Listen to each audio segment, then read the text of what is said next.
Assalamu alaikum dear brothers and sisters. I hope you are all doing well. Today inshallah I'm going to tell you a story about two men. Allah subhanahu wa ta'ala described the story in Surah Al-Kahf of the Holy Quran, and I'm going to tell you the story in my own words while trying to be as much accurate as possible. So one of these two men, let's say man A, he was extremely rich. I mean, he had everything that you could ever imagine. He had these amazingly beautiful gardens in which he had grape farms and different kinds of crops. And these two gardens that he had were surrounded by big palm trees, which were actually guarding the entire area from any kind of storms.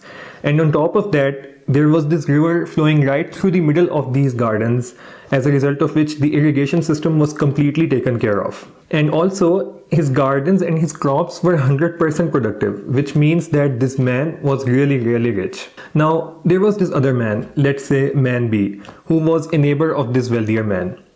Now, one day, while both of these men were having a walk in the evening and they were talking about things and stuff, the wealthier man just started boasting about how he was so much better than this other man, and how he had got so much money and wealth, and how he was so much respected by so many people who were working under him. And while he was saying all of these things, both of them just entered one of his gardens.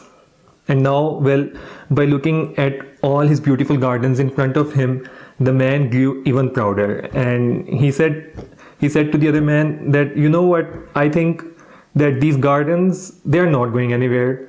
They are not going anywhere ever. And he said that, you know what, I don't actually really believe in the judgment day. I don't think it's coming.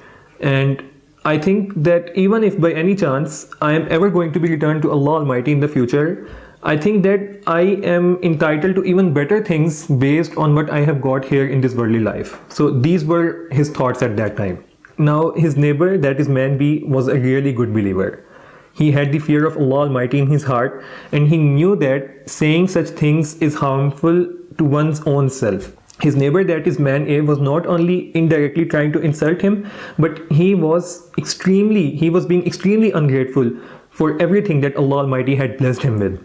So after a while they were talking again, man B asked his neighbor, that is this wealthier man, that, man, why are you being so ungrateful? Why have you forgotten that it is in fact Allah Almighty who had created you in the first place, and that He is the one who has blessed you with all of your gardens, with all of your wealth?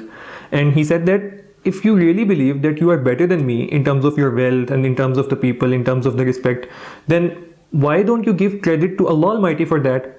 It is well possible that Allah Almighty gives me better things in the future. He gives me better gardens, and it is well possible that He destroys everything that you have got, because it is up to Allah Almighty to decide who gets what in this world. But since man A didn't pay heed to his neighbor's advice, unfortunately that's exactly what happened to him. So sometime in the future, storms came and lightning struck, and this man's gardens caught fire, and the exact same palm trees which were supposed to guard these gardens became the cause of their destruction, and the man went completely bankrupt. The utter destruction of his gardens left this man perplexed and confused, in a state of complete loss. And at that time, he actually realized that if only he hadn't been so much ungrateful, and that if only he hadn't done shirk before, he wouldn't have ended up in such great loss. Now I want you to think and reflect for a moment. First of all, think that this man had been blessed with everything that you could ever imagine. But even then, even after all of that, he chose to be ungrateful. And not only did he choose to be ungrateful, he in fact started boasting about all his achievements, completely forgetting that in addition to his hard work, it was the result of Allah Almighty's enormous blessings on him that he had got what he had. He forgot his creation, and as a result, he denied the judgment day. And he was so blinded by his worldly possessions that he forgot that it was a test.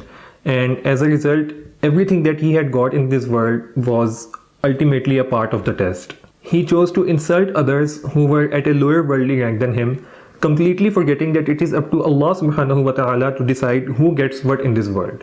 His shirk was that he worshipped his worldly status and his worldly possessions, and collectively all of these things led to his destruction. I pray that Allah subhanahu wa ta'ala save us all from doing any kind of shirk and make us from the people who are truly grateful to Him for all His blessings on us. Jazakumullah khair. Assalamu alaikum wa rahmatullah.